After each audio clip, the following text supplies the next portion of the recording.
Hello, and welcome to the Mentalverse, Episode 2, Emotional Intelligence, with yours truly, Nadim from Goat Academy, and of course, we got Christina from Kumiho.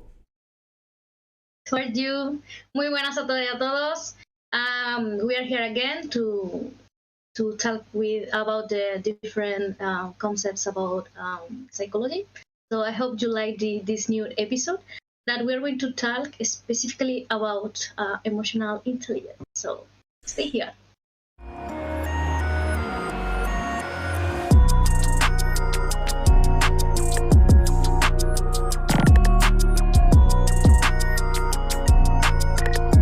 Now, we did talk briefly last time about emotional intelligence when we didn't delve too deep into it, but this time, this episode is actually dedicated to emotional intelligence. So, pay attention, watch, and enjoy.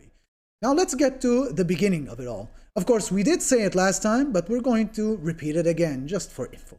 Now, the history about emotional intelligence began in, before 1990, when people spoke about it in tiny bits and details. But in 1990, an article was written by the hand of Peter Salovey and John Mayer. Of course, despite that article grabbing some people's attention here and there, it didn't, pique enough curiosity to become a global sensation.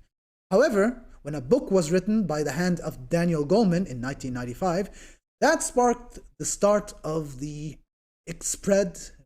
expansion of emotional intelligence. And from that on, everybody began going too deep into it, seeing how influential it is, the differences between IQ and EQ, which one's better, which one's not.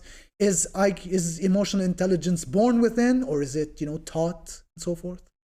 Of course, as we progressed, we've learned bits and details that it's actually influential in esports. How about that? But before we delve into how influential it is in esports, we have to start with its definition. Now, emotional intelligence, or EQ, is the ability to perceive one's self and others, but at the same time, knowing how to influence and to control and connect with other people. Of course, it's not just about controlling one's own emotions and influencing other people's emotions, it's also about socialization, because the key element is not just to control your emotions, but also to control how you socialize with others, how they impact on you, how you impact with them. And it goes back and forth with, esports. Of course, when we look at esports, we realize that communication is a key element. Because, of course, a team without communication is basically a death sentence. I mean, imagine playing a team game, not connecting with your team, it's an instant loss. And everybody knows it. But of course, there are 3 models to that aspect, but we'll talk about them later. However, for now, we got Christina to tell us the interesting aspects of the 4 elements. Yes. As he said before, there are 3 models about emotional intelligence, but to understand this model, it is essential to know 4 categories that are inside of this concept. Okay, there are 4 elements. The first one is the self-awareness. And what is self-awareness? The self-awareness is the moment that we try to know our own emotions, also our own behavior, and also how we react. In this case, also in esports, in the area of esports, players and also coaches need to know how are their feelings or how are reacting, or also to know the feelings of the other person, no? Because they are going to be communicating the whole time. So it is necessary that they know their own emotions, no? As I said. Also, we have another concept that is the self-regulation, no? This is the ability to maintain our own emotions, not to control them. For instance, while they are in a competition or while they are playing a tournament, their emotions are going to be very high because maybe because they are having a bad match, or maybe because they are winning. No, so they have to know how to react. No, you know what I mean, right, Nadim? Absolutely. So It's one of those key elements, you see, because everybody Yeah. knows esports is about communication. But if you can't control your own emotions, it becomes disastrous. Especially when you're playing with a team and they're so focused, and all of a sudden you do a mistake, you get pissed off, you start shouting. Your team would react on equal. It's like spreading the vibes. You have negative vibes, your team will receive it, in a philosophical kind of way. And it Yeah. will impact the gameplay and the game performance. And that's something no team would want to be stuck with. Yeah, so self-regulation, I mean, is one of the most important things when we are trying to work our emotions, because we need to control ourselves, because there are people that they are looking to us, and they are paying attention about how we are reacting, no? And I think this is important because you are representing also an organization, no? So Absolutely. the self-regulation, I mean, is one of the most important points to I work. mean, you're presenting yourself. Imagine, you're not just Yeah, presenting yeah, with the team, you're also presenting the audience, your fans, the yeah, public opinion. I mean, imagine you being a star player in a game, and all of a sudden, boom, something happens, you start shouting. Your own fans would like, what is he doing? This isn't the guy we're cheering for. I mean, the other guy is so calm and he's so collective. I mean, what is our star player doing? Nobody would want to be stuck in that situation. And that's actually where regulation kicks in. Emotional regulation is such an important aspect, not just to know your others, but know yourself. And if you're able to control and maintain your feelings, even a moment of joy, because when you're doing a great gameplay and you do something great and beat the entire team in a team fight. Don't just, react happy. Hey, we did something. You become so distracted and overconfident that there's a lot of games that people lost while they had such a massive advantage because they got, the feeling of happiness and joy, and they got so cheerful for themselves. They lost control. Boom, dead. And that's where the idea of controlling, maintaining control. I mean, okay, wait till the game ends, then go nuts. Grab the chair, throw it at the audience. Just as long as you're still in the game and the game is not over, just maintain control of your feelings. Keep your focus in the game, and the results will appear based on your skills and performance. Exactly. Okay, and now the next concept is very related about this one, because when we are able to control ourselves, now we must to know the emotion of the other person. So now we have the concept about social awareness. And empathy is very close to this concept, no? As you know, when you are playing tournaments, sorry, or they are in competitions, the communication skill is one of the most important. We have talked about this in the last episode. So one of the problems that some players have is the social awareness, no? Maybe that they don't know how to communicate to other person. So I think it is important to work on this. So Nadine? Problem with this is it feels like when we're talking about empathy, it feels like, the concept of good versus evil. A person with high empathy tends to be more compassionate towards his teammates. Like sometimes your teammates make mistakes. Okay, it happens. We're humans. But a person with high empathy tends to be more compassionate towards these mistakes and responds positively. However, a person with low empathy tends to react very negatively, like, my teammate did a mistake, you get pissed off at them. That won't do. That will actually create conflict in a team. After all, a team is about connecting and communicating. And if you're low empathy towards your teammates, you're just going to create a very dangerous loophole of negative feelings that are constantly going back and forth, and it will totally damage the team performance. Nobody wants someone who tilts very fast, who rages very fast, who gets angry, or the worst case scenario, who blames others.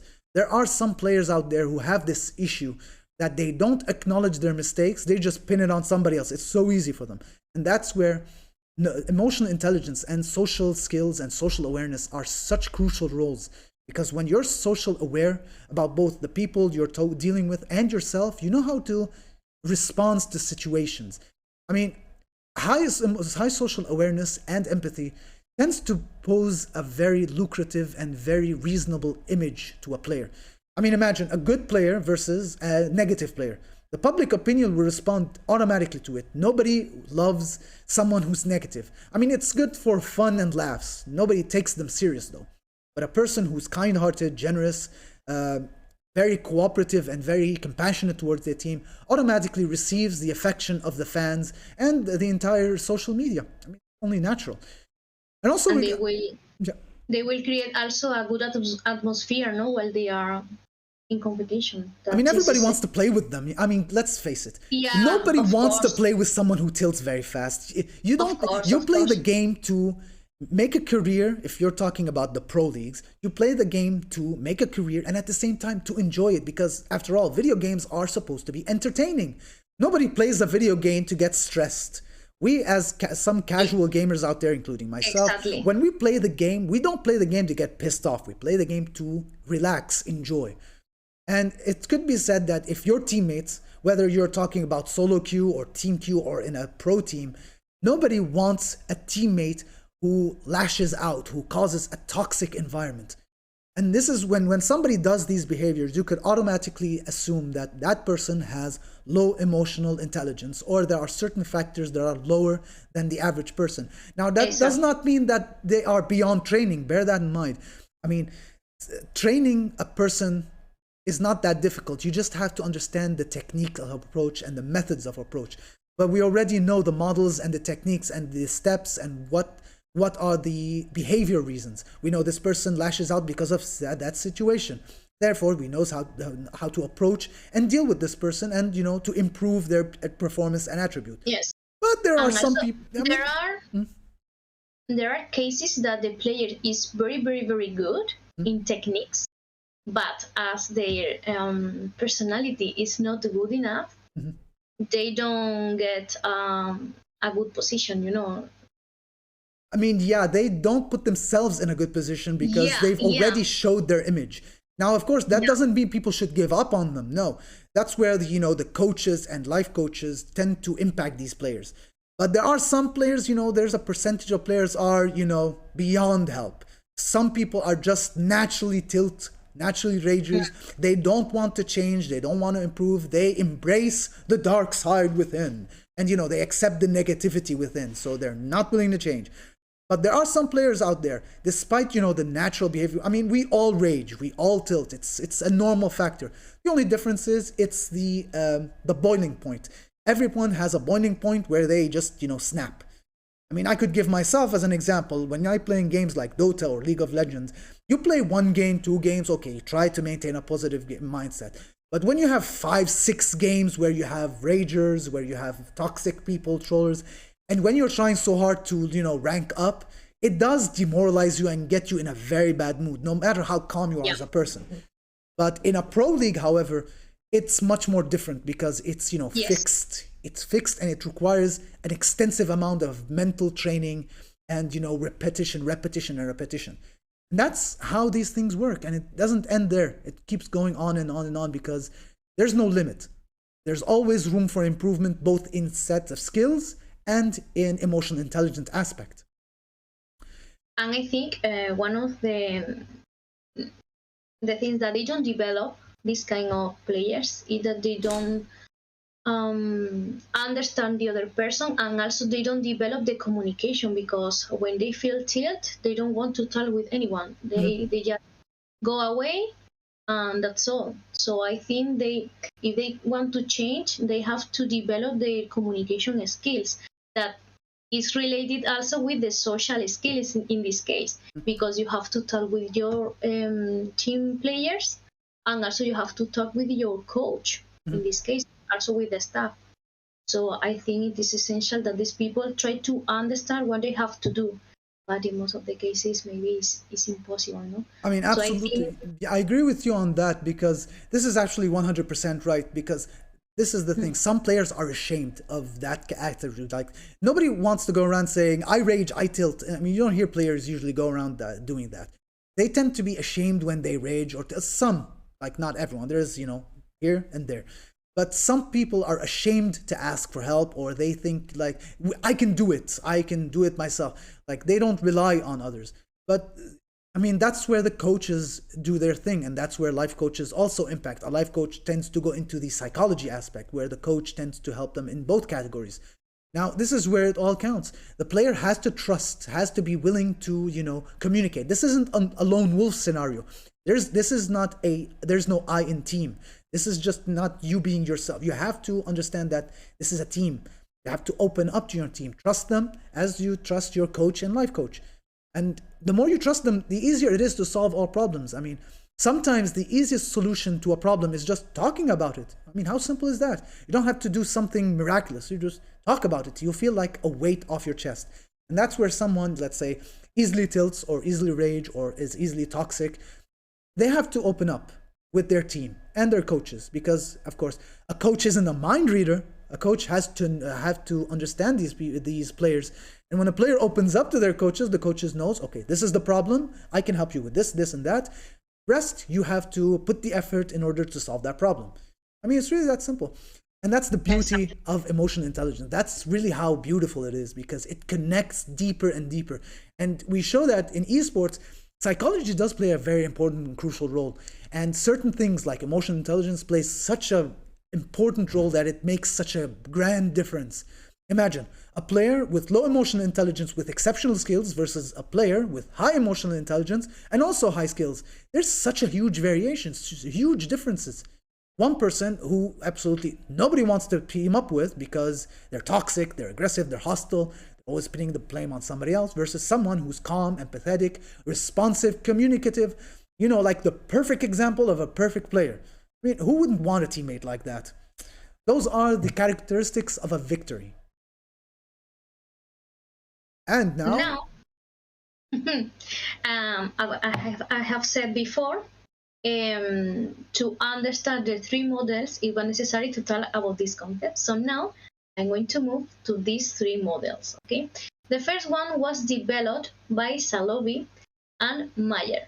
Okay, it's always related about the emotional intelligence. So this model houses 4 branches. All of them are related with the concept that we have been talking before. Okay, so the first one, we have the perception of emotions. What is the perception of emotions? It's the ability to know our own emotions and also to try to understand the body language about ourselves and also about the body language of other person and also the emotions of other person. Okay, so for instance, in this case, we have the coaches or players. They must understand what they are feeling and also what are the feelings of their teammates. Okay, is it clear this, right? absolutely. Okay. I mean, after all, it is about when you have to know the other teammates' feelings. I mean, imagine a teammate is feeling frustrated. You as a player, of course, you have to know your teammate. And when you know, you can see that from their, I mean, they say the eyes are the gateway to the soul. So when you look at somebody, you can tell if they're frustrated or annoyed. And you as a team player should, encourage and help them and assist them. And the same could be said about a coach. A coach should know their team player based on their performance. I mean, example, a great player, a player excels, all of a sudden is playing bizarrely weak. There's something wrong, because this isn't the normal behavior or normal performance you're accustomed to from that player. So you automatically know there's something wrong. That's where you as a person, a coach or a player, have to intervene to help them. That's where the perception of the emotions kick in. Know what the other person's feeling. The next one is to facilitate thinking through emotions. What does it mean? Well, this concept said that we have to know how to use our emotions in certain times. Okay, for instance, the player is playing a tournament and there is a critical moment. So that players need to know how to react, or how to use the emotion. I think that's something essential, because that people and audience is looking at you, so you must know how you have to react, and maybe in toxic moments, as we have been talking about before. Right, Nadim? Of course, this is the beauty about it all. It's sometimes you have to know when to pinpoint certain emotions to exactly the certain situations. Like sometimes you have to literally shout just to put, like sometimes a critical moment happens. You have to shout, tell your teammates, let's go, do this, do that. Like it feels like a hyperactive moment. And that actually, it's like the critical moment to do this behavior. Sometimes you need to be calm. The tone of your voice, relaxed. Sometimes you have to be excited, happy, joyful. Sometimes you have to be calm, observant. You have to pinpoint what emotion you have to use at what moment you need. Because let's face it, an emotion in a wrong situation could be devastating. It could actually cripple the entire situation. Like when you're, okay, let's say you won a team fight, as we said before, you've won a team fight. You're cheerful, you're happy, oh, overconfident. When you have that feeling, you automatically become less active, less productive. You weaken because you believe, okay, that's it. We have 40 kills, the enemy team has 10 kills. There's no way they can win. And so many games have been proven to work in opposition when though people feel like they're overconfident. Like, okay, relaxed, I don't care, we won, we lost one team fight, we lose two team fights, we already won the game. But so many games have proven that it's not over till it's over. So don't, burst of joy, lose your focus and start, going happy, like add that feeling of joy for no reason. No, just calm, use the situation, use the exact moment, the exact emotion, and the results will kick in. Okay, and the next one is the emotional understanding, and the other is emotional management. I'm going to talk about these two because are very related. The emotional understanding is also to understand our own emotions, and also how we have to know not only ours, also the other people know, and understand what we are doing or what we are feeling like, for example, happy, or what we are feeling sad, or what we are feeling angry. We have to understand ourselves, and if we are doing it well or not.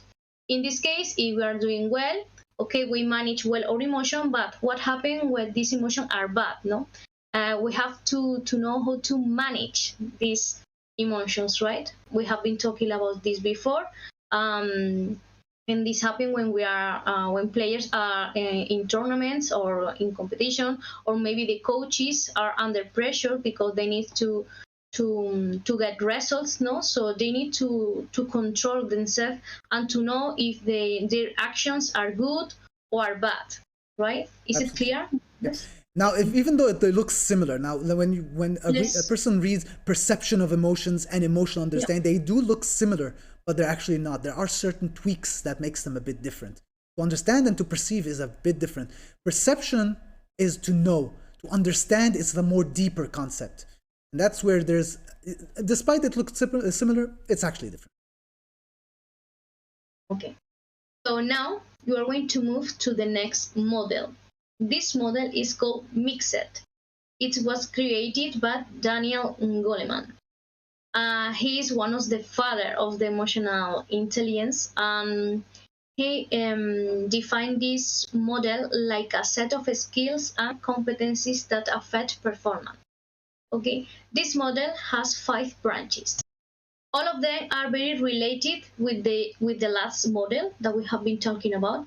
So it's going to be very easy to understand. Okay, so the first concept of his model is the self-awareness.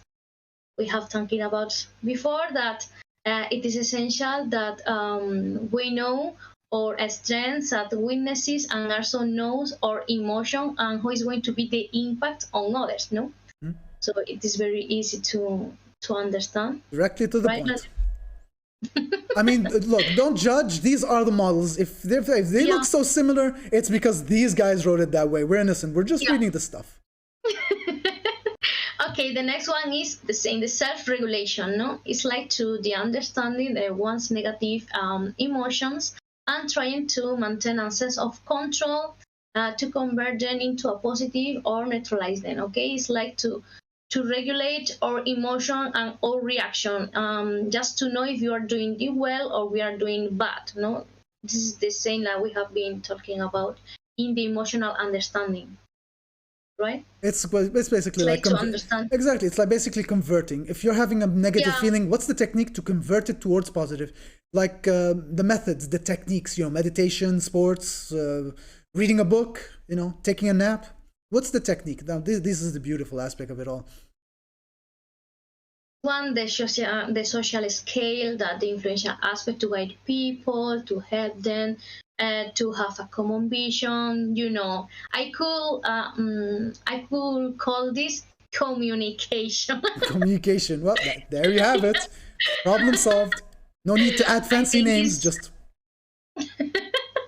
I think it's the most the most simple way, to brief this concept, because communication is the one that helps you to be social, to talk with the others, with your team players, to talk with the coach, with the staff. So the social skills is one of the most important while you are in a team, no? Absolutely.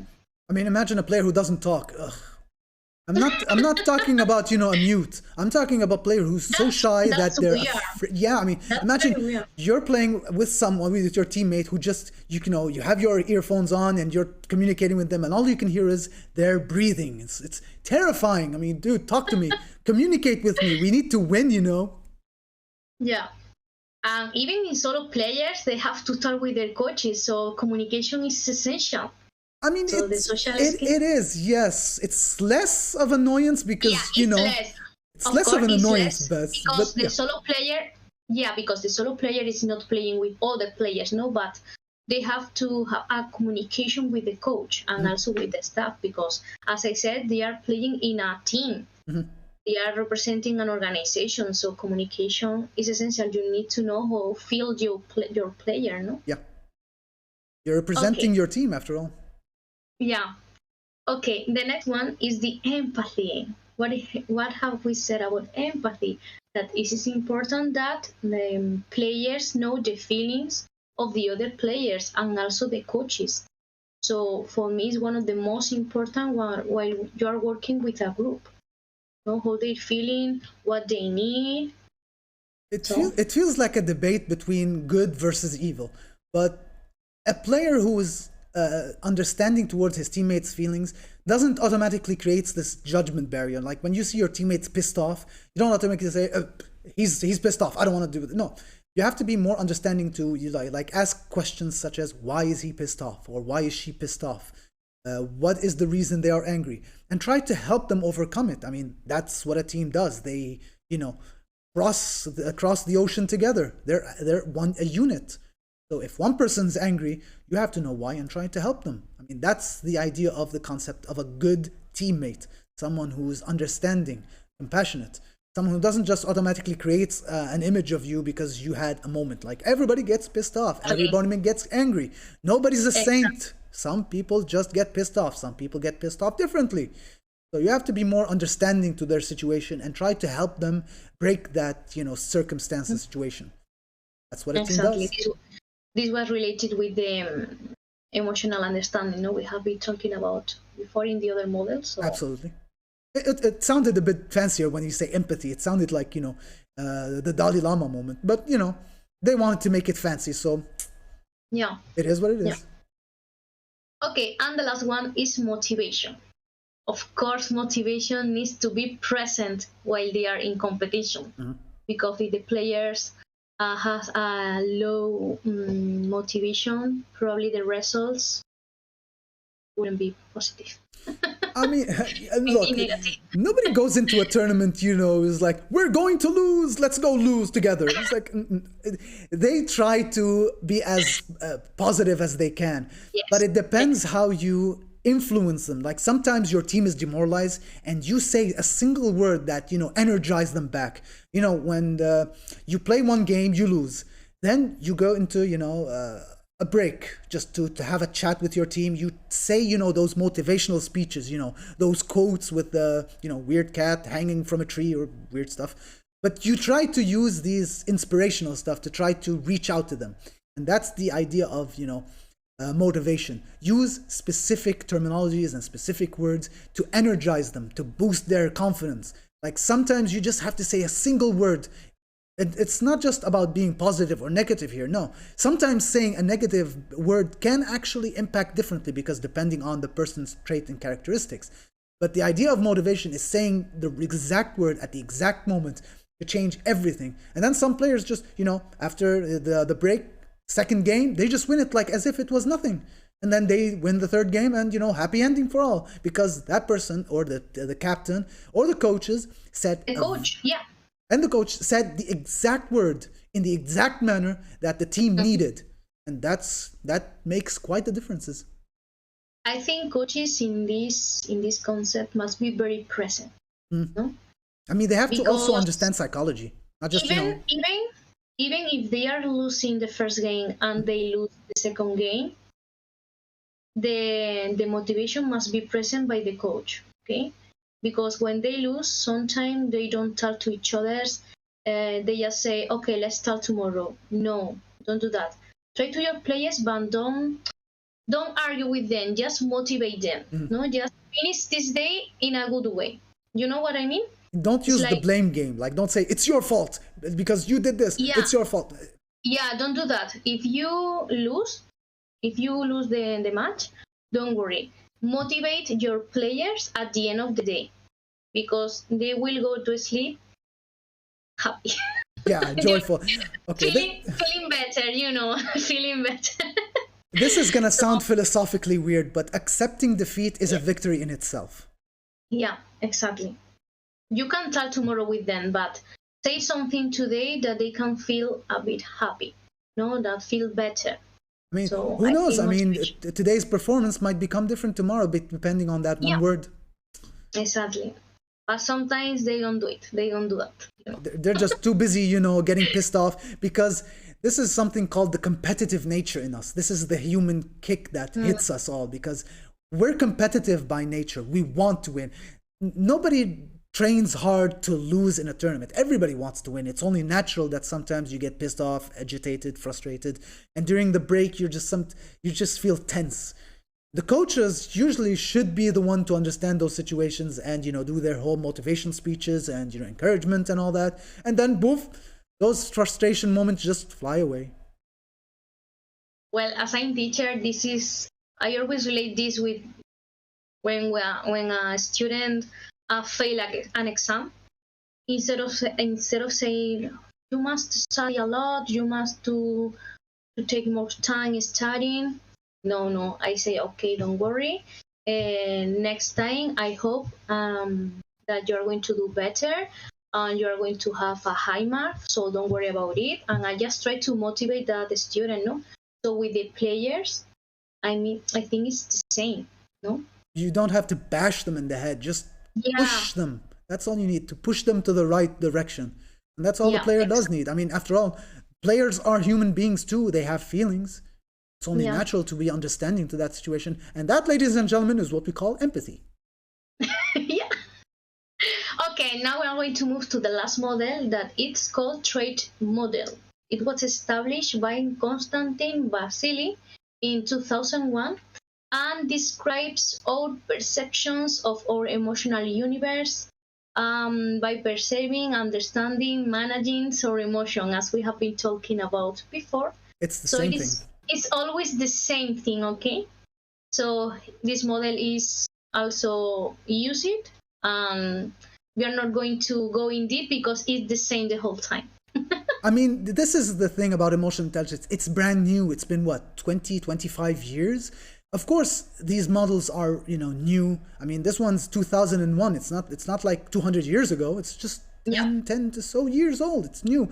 And no doubt in the future, there will be more models, more deep explanations and differences, and hopefully not the same thing, but each model explained it in its own terminologies, but they all return to the same core elements: the self, the others, and the social aspects, and of course the good versus evil aspect, which is, the empathy part.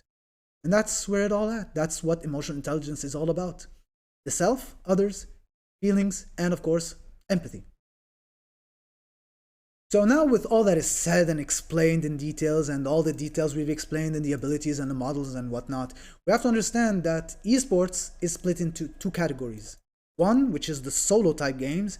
Two, which is the group games. Now, bear in mind, emotional intelligence impacts differently on solo type games versus type group games.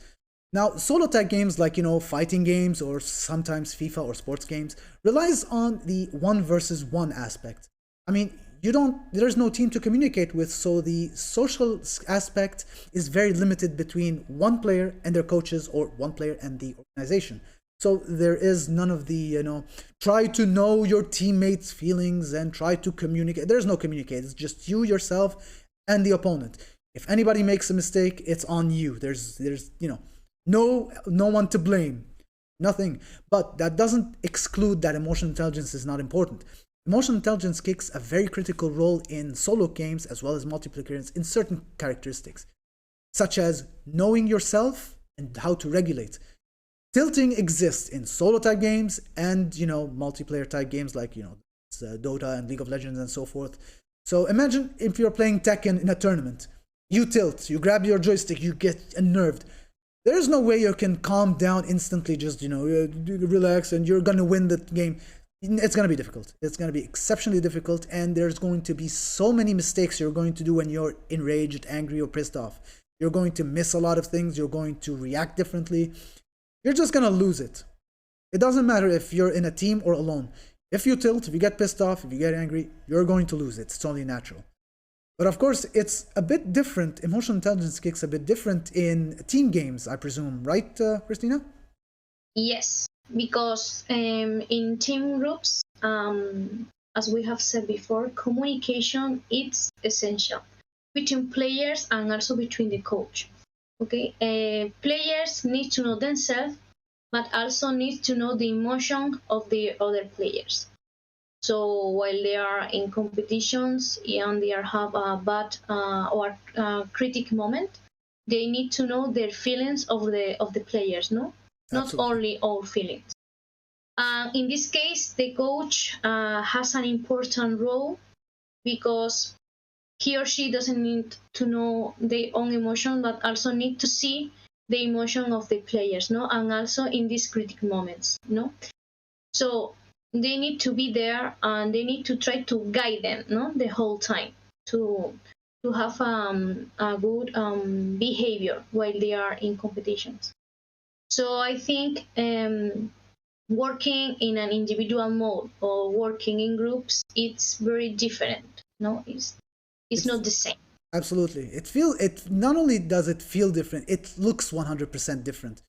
Yeah. Like I said, solo games, like, when you're playing one versus one, there's certain things that you don't have to worry about, like the communication aspect. You don't have to worry about the communication. You're not going to talk to anyone. You're not going to strategize with anyone but yourself. It's all on you. But in a team place, there's so much that can implement. It's no longer a one-man show. It's if your teammate makes a mistake, you're gonna have to, pick up the pace in certain areas. You're gonna have to, push them, help them, or guide them in the midst of the game. I mean, that's not exactly easy. And that's gonna change so much. It's gonna change the strategies, it's gonna change the performance, it's going to change so much. And it doesn't end here. That's the cool thing about it. And also, when they have a problem, they have to solve the problem together. Because sometimes there is a problem and maybe the problem is one player and they leave the player with the problem instead to solve together, So that's why I think that to work in groups is different than to a solo player. Because Absolutely. This is a team. Everyone have to work together to go fluent, Mm-hmm. And you can't you can't keep your emotions inside. That's the thing when it comes to team games. You can't do it. Yeah. It's difficult because the scary thing about keeping everything inside is it becomes like an unexpected situation. Because let's say you're keeping all that anger inside, or that frustration, or that irritation inside, and when you're playing a game and all of a sudden something small, some unexpected small detail happens, you burst, boom, explode out of anger. Yeah. That really is not something a team wants. They don't want to be in that situation. So that's sometimes where you need to understand that communicating with your team, sometimes just letting loose, like let them hear your problems, or your teammates talk to you about their problems. It's in itself medication. No pills, no medical stuff, nothing. Just talking. That could be such a solution in itself. Or talking to a coach, or a life coach, or a psychologist. Those things can make such an impact. Now, in some part of the world, talking to a psychologist, sadly, is still seen as a negative thing. You're talking to a psychologist, therefore you're insane. No, that's not it, people. Talking to a psychologist is not as bad as it, the how people perceive it. A psychologist is someone who's delved deeper into the psychology aspect, the mind. So they have, understanding far advanced than, the average Joe. So when it comes to that, Never be ashamed when you're talking to someone or a psychologist. There's nothing wrong. A player or a normal person or even a movie star or, a president, heck, even a president or a prime minister, they tend to talk to psychologists. There's nothing wrong. After all, in the end, we're all human and, it's all normal.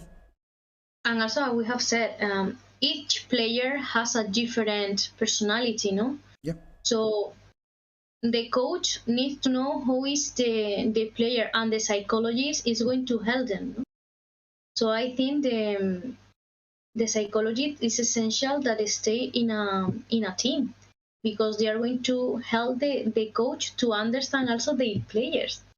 No? I mean, yeah, he's really, after all, as you said, each person is different. Therefore, the solution to each person is by nature different. So a coach has to have, a certain in-depth understanding of psychologists. Now, it's not going to be the same as a psychologist, but the coach has to understand the certain tweaks and tips and tricks to know how to resolve certain differences between this player and this player, how to approach to solve this problem versus how to solve the problem for this player.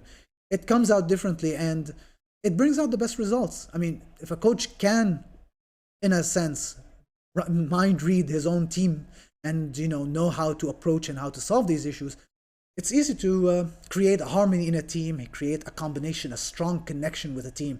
And it's those kind of teams that not only the audience loves, the social media platform, everybody loves them on social media because of how they communicate with the audience, how they communicate with their team, with their coaches.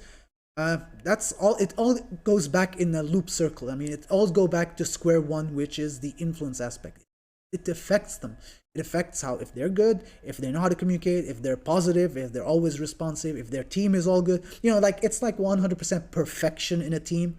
It's automatically going to impact every single category in their esports journey, whether it is how they communicate in the social media, or how the media respond to them, or how the audience love them, or how everybody reacts to these players. And it all connects. It all goes back and forth in the same loop. For me, I could say that the psychologist is essential. Absolutely. I mean, I could say it from my experience to a degree, because at some point I did coach my friends. We were playing a certain video game once, and I was, in a sense, responsible for them. Like, as a coach, you feel it's like you're responsible for your team, whether it is their mindset, their behavior, their tactics, and so forth. Mm-hmm. Like, sometimes one of my friends just get pissed off, and I don't, go around, bashing them. It doesn't work. So I try to, respond, telling them, no, it's best to do this and that. And it's the main thing to tell them. It's like, it's normal to be frustrated, and it's not an abnormal human behavior. It's normal. Everybody gets frustrated. Nobody is above it. Everybody gets angry or tilted. It's all normal. That's the key, in my opinion. That's the key understanding to it. It's to tell them that it's normal. It's normal to feel these things. This isn't Star Wars, people. We're not talking about a Jedi who has to behave. Do not join the dark side because you're pissed off. It's normal to be angry. And that's that's, as a coach, that's what, you have to tell the players. And that, breaks the main barrier, which is people are ashamed of it. No, don't be ashamed of it. It's normal. But you shouldn't always enact with that feeling. It's not a good feeling to always, connect with it during situations. There are alternatives. Breathe, relax. Certain poses, like, sometimes you close your eyes, 5 seconds later you feel relaxed, and then you get back to it. Or sometimes controlling the pulse of your respiration. Breathe, in a very relaxed tempo, sometimes can relax you mentally and physically. And those are the techniques that help you on the spot. So in the end, my belief as, a temporary coach, say, that it's good to understand that these feelings are normal. It's good to be positive, be responsive, be, as we said, empathetic. That's the key element towards your friends or your teammates. That's where it all at. It's about to understand, connect, and we'll go back in a certain loop that it's all normal. Well, to finish, I just want to say that psychologists are essential in esports, because they're going to help coaches. Coaches are going to know themselves and how they have to react, or how to manage the emotions. Also, they are going to guide the players. and players are going to be able to know themselves and also how to react while they are under pressure or while they are in competition. Well, thank you, Christina. And that, ladies and gentlemen, wraps up all there is to be said about emotional intelligence. Now, I hope this information helps you when it comes to understanding about the self and others, the motivation, and the influence it does impact on our success. Now, bear in mind, emotional intelligence doesn't just influence our performance in esports, no, it also influence our day-to-day life. And hopefully, it'll help you to, find techniques to improve your mood, to improve your performance, and to become a better person. I'm Nadim from Goat Academy, and of course, we got the lovely Christina from Kumiho. Wishing you the happiest of days.